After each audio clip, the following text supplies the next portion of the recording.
Assalamualaikum dan salam sukan untuk semua. Bergu profesional negara Teo Yi Ong Yu Sin ingin memanfaatkan sepenuhnya peluang menjalani kem latihan pusat bersama pemain Persatuan Badminton Malaysia BAM di Akademi Badminton Malaysia ABM. Menurut Yu Sin, ini penting sebagai persiapan menjelang Sukan Asia Hangzhou 2022 yang akan berlangsung tidak lama lagi. Persekutuan Sepak Takraw Asia atau ASTAF melantik 5 orang pegawai teknikal antarabangsa ITO Sepak Takraw dari Malaysia untuk bertugas semasa Sukan Asia Hangzhou di China. Presiden ASTAF, Dato' Abdul Halim Kadir berkata lantikan ini berlandaskan kepakaran dan pengalaman luas mereka dalam aspek teknikal di peringkat kebangsaan dan antarabangsa. Tambahnya, ini juga merupakan satu pengiktirafan tertinggi terhadap Malaysia sebagai pelopor dan kuasa besar sukan sepak takraw dunia. Anak Malaysia yang mempunyai keterampilan yang terbaik mungkin sebagai pegawai teknikal antarabangsa dan juga pengadil sepak takraw. ASTAF turut membawa masing-masing 3 pegawai ITO dari Thailand, Singapura dan Indonesia. Tamasya Sukan Asia yang berlangsung pada 22 September hingga 8 Oktober. Bola sepak Piala Cabaran. Juara latih Kelantan FC Angel Alfredo mengakui terkejut dengan prestasi buruk dipamerkan anak buahnya yang dibelasah 7-0 oleh Kelantan United Football Club KUFC semalam. Menurut Alfredo, skuad kedaliannya kelihatan gugup serta tidak bermain mengikut syorak permainan yang dirancang. Faktor skuad yang dibarisi kebanyakan pemain muda juga dianggap sebagai punca kekalahan besar tersebut. Pengendali berusia 51 tahun itu bagaimanapun kekal optimis untuk bangkit dalam pertemuan seterusnya. Aksi semalam menyaksikan skuad The Red Warrior bolos 2 gol pada babak pertama menerusi jaringan Dominic Balik dan Ismail Akinade. Kelantan terus diaibkan pada babak kedua dibolosi 5 lagi gol yang turut dijaringkan pemain berpengalaman KUFC Indra Putra Mahayudin.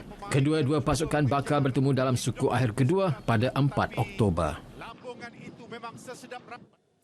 Sementara itu, PDRM FC menang tipis 2-1 ke atas Kuala Lumpur Rovers KL Rovers dalam saingan suku akhir pertama di tempat lawan. Saingan berlangsung di Stadium Bola Sepak Kuala Lumpur Ceras menyaksikan Bruno Suzuki terlebih dahulu meletakkan PDRM di depan pada minit ke-13 hasil sepakan Lerit dalam kotak penalti. Nabil Ahmad Latpi kemudian mudah menolak masuk bola untuk menjadikan kedudukan 2-0 buat PDRM pada minit ke-25. Enggan menyerah kalah, KL Rovers meningkatkan tempo permainan dan merapatkan jurang gol menerusi rembatan kencang Iqmal Idris pada minit ke-37. Keampuhan benteng pertahanan skuad Sang Saka Biru kemudian berjaya menghalang KL Rovers daripada meledak gol penyamaan sekaligus mengesahkan kemenangan tipis 2-1. Perlawanan suku akhir kedua yang akan berlangsung pada 5 Oktober. Kejohanan bola sepak pekat dunia. Skuad negara bakal berdepan tugas getir dalam saingan kali ini selepas dikundi bersama Amerika Syarikat dalam saingan peringkat kumpulan. Skuad Deaf Tigers juga perlu melepasi cabaran Mesir dan Jerman sekiranya ingin mara ke suku akhir. Menurut Presiden Persatuan Sukan Orang Pekat Malaysia, Ong Shin Ren, meskipun sukar, namun beliau yakin skuad negara mampu menyerlah dengan kelebihan selaku tuan rumah. Bagi saya memandang dari sudut positif dan berharap semua pemain-pemain kita dapat melakukan ataupun bermain dengan bersemangat dan rakyat Malaysia dapat datang menyokong pasukan Malaysia. Kejohanan bola sepak pekat dunia bakal membuka tirai Sabtu ini membabitkan 19 pasukan lelaki dan 5 pasukan wanita. Saingan bakal berlangsung di 12 stadium sekitar Lembah Kelang.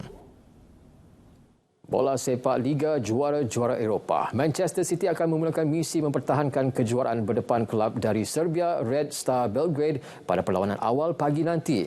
Pengurusnya Pep Guardiola mengakui bakal berdepan tekanan berbeza pada musim ini memandangkan semua pasukan mengintai peluang untuk merampas gelaran. Berusia 52 tahun itu juga berkata pencapaian di lakar pasukannya musim lalu masih belum mampu menandingi pasukan gergasi lain. For our club to win the Champions League is something incredible. But in perspective for the Champions League, so how many teams won one Champions League? Just one. A lot. But there is a lot won 2, a lot won 3, a lot won 4, a lot won 5. There is one team won a lot. So in perspective of the Champions League, we didn't do anything special. We just won. Selain Red Star Belgrade, skuad The Citizen juga akan berdepan cabaran RB Leipzig dan Young Boys dalam saingan kumpulan G. Sekian Stadium RTM H League dan berita perdana. Saya Otto Othman, Malaysia Madani. Tekad perpaduan, penuhi harapan.